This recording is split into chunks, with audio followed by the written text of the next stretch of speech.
companies, Be the Victor Speaker Academy, and I also do leadership training. But I also work through the banks and the nonprofit groups that I'm part of. I'm part of a group called King's Accountability Group. But ultimately, it just comes down to using whatever resources you got within your team, within your people, to get out here and, like Travis said, show up.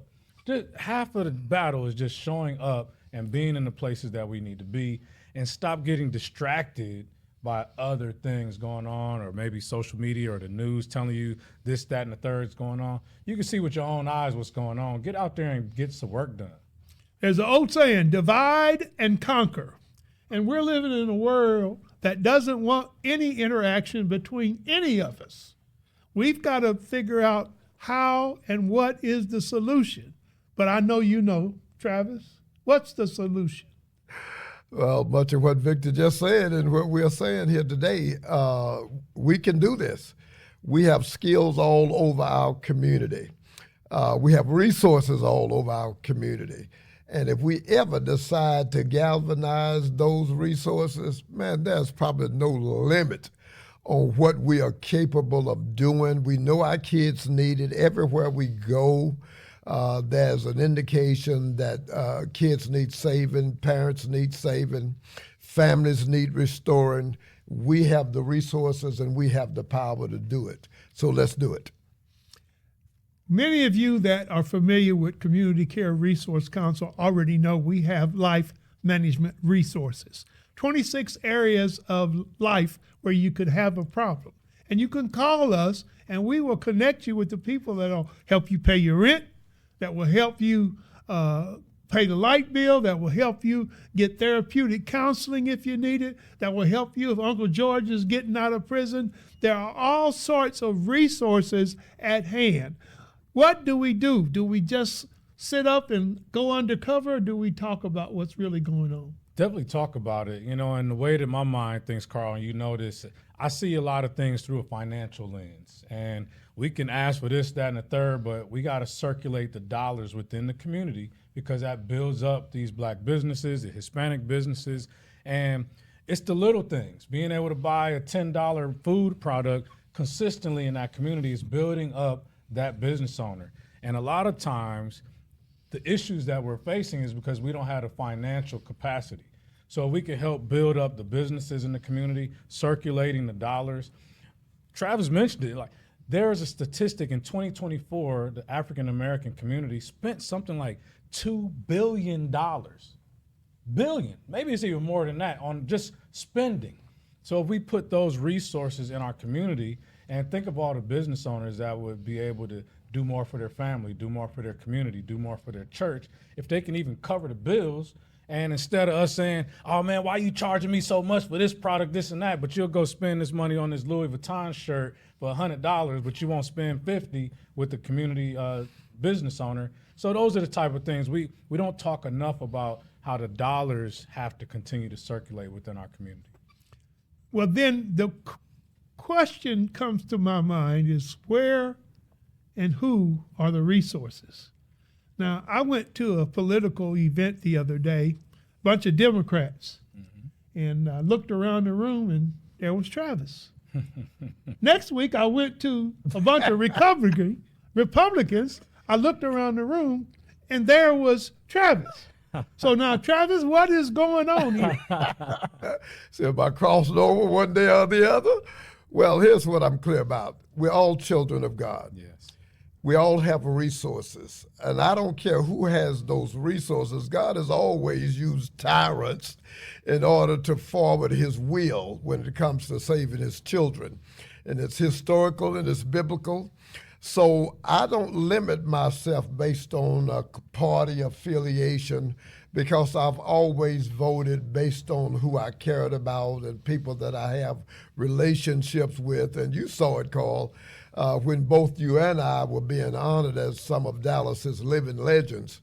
And then people came from everywhere, on every level, whether it's politicians, whether it's people running community programs, directors of agencies.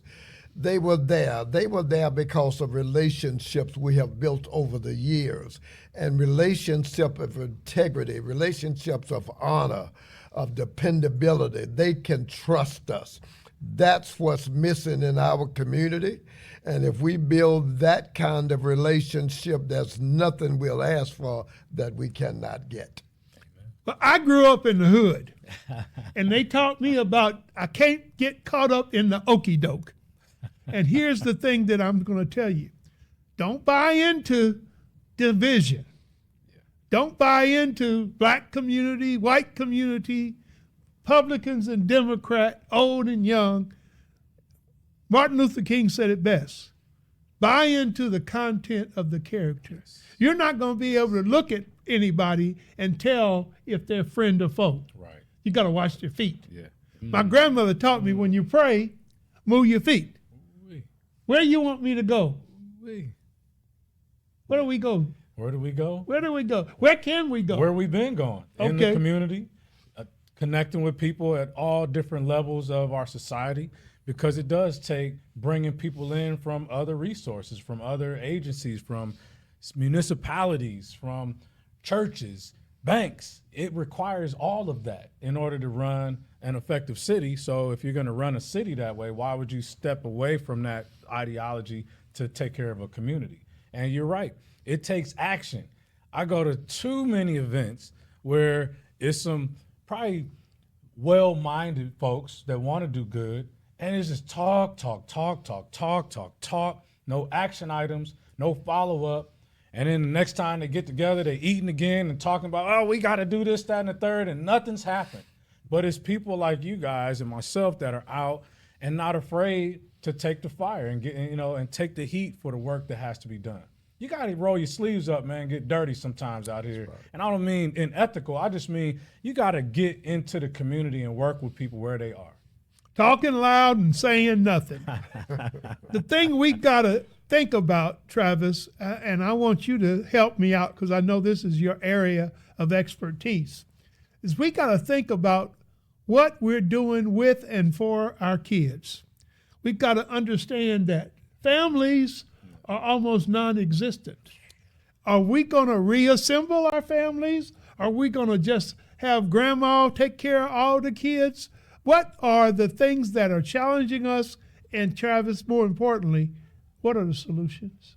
Well, even in our churches, we have conversations all the time about what we want to do for kids. Unfortunately, many of our churches don't even know how to address the youth issues because they're not very skilled in this population of kids. These are the ones that'll curse you out and talk about your mother and your grandmother and the horse you rode in on. So it's a thankless job at times, but at the same time, we know we are saving families, we're saving children. Churches can do a lot more. Community groups can do a lot more. And let me just tell you about self-commitment. And just recently, I get a call. A lady wants me to help out a nephew. He's homeless in a Pleasant Grove area. I go over and find the nephew, give him a little money. On my way leaving the nephew, I said, where are you staying tonight? He said, well, we just got kicked out of that hotel. I said, okay, I'm going to buy you a hotel for a night. 2 days ago, we got him a job.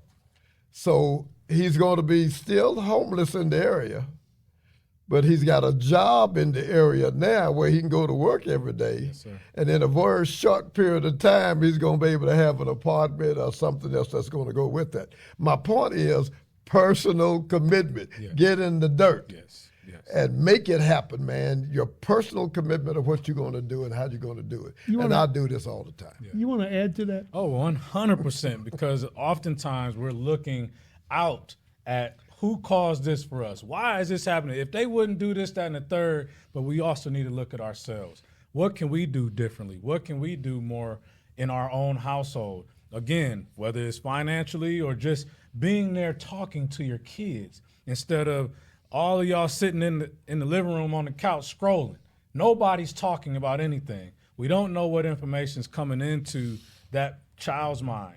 That older person in the household's mind, they're starting to be altered.